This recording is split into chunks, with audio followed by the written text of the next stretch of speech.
Hello, আজ মেঘালয় ভ্রমণের তৃতীয় পর্বে আমরা বেরিয়ে পড়েছি ডবল ডেকার রুট ব্রিজ দেখতে।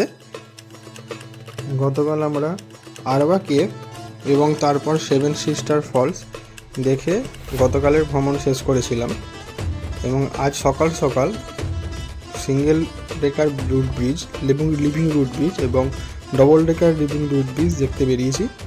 এই রুট ব্রিজ ওপর থেকে ৩,৫০০ সিঁড়ি নিচে নামতে হয় এবং সেই সঙ্গে ৩,৫০০ সিঁড়ি উপরে ফিরে আসতে হবে।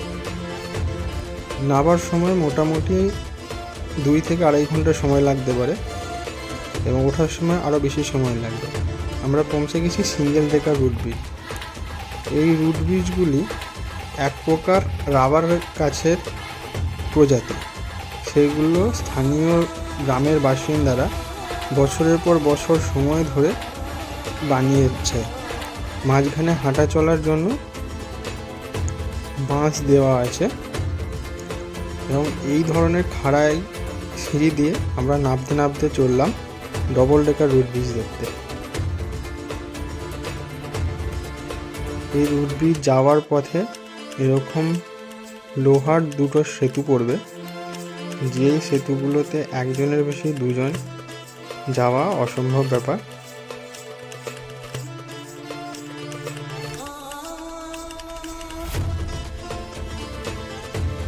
আমরা এইরকম রোমাঞ্চকর অভিজ্ঞতার সঙ্গে হতে হতে এগিয়ে চললাম।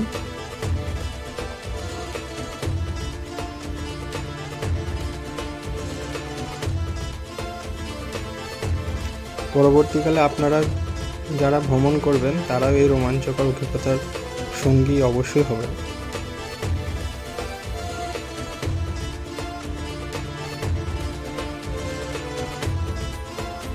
আমরা পৌঁছে গেছি ডবল ডেকার রুট ব্রিজ। এই রুট ব্রিজটার ওপরটায় আমরা এখন হেঁটে চলছি। এরপরে নিচে দিয়ে নামবো এবং এর বাঁ দিকেই আছে একটা ঝর্ণা, যার জল খুবই ঠান্ডা এবং এই জলে নামার পর আপনার পায়ে ছোট ছোট মাছ আসবে।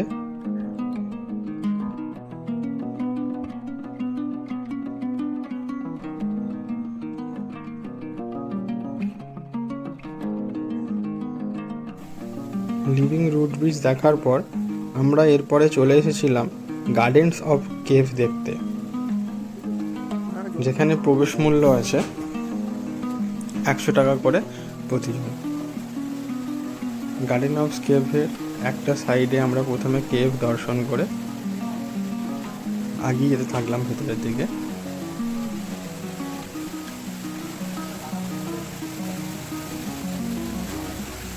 এখানে টোটাল ১১টি স্পট আছে দেখার মতো।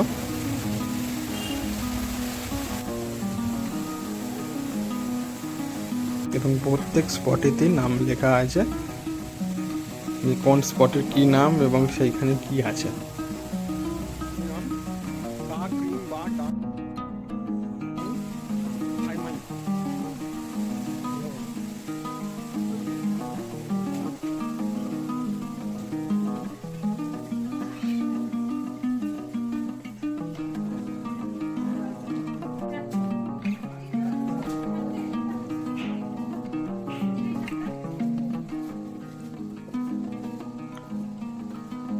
আমরা এইভাবেই মাঝে মাঝে কেভের ভেতরে এবং বাইরে ঢুকতে ঢুকতে ঘুরতে লাগলাম এবং এরপরে ওয়াটারফল পড়বে, একটা দুটো ওয়াটারফল আছে।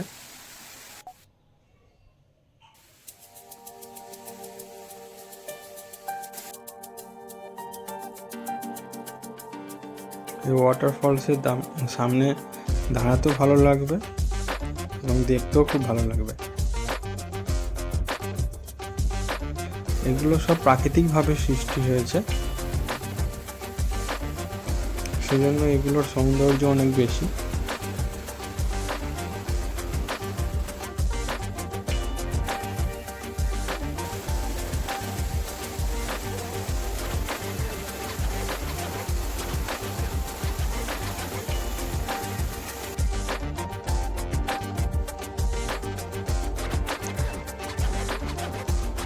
এই জায়গাটা এমনভাবে সৃষ্টি হয়েছে যেমন একটা গর্ভাবস্থায় একটা শিশু মায়ের পেটের ভেতরে থাকে সেই রকম দেখতে একটা পাথরের মধ্যে এমনি থেকেই তৈরি হয়েছে। এই বাঁশের ব্রিজটা পার হয়ে ওপারে গেলে এক পাথরের ভেতর থেকে একটা জলরাশি নেমে আসছে।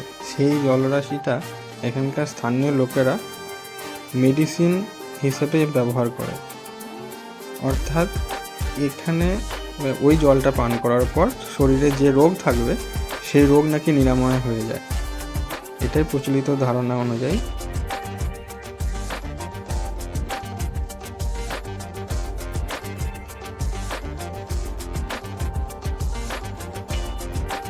ওম দাওয়াই হলো সেই জল যেই জল পান করলে রোগ নিরাময় হয়ে যাবে। এই জায়গাটা একটা হার্ট শেপের জলাশয়, যেখানে পয়সা ফেললে মনস্কামনা পূর্ণ হয়।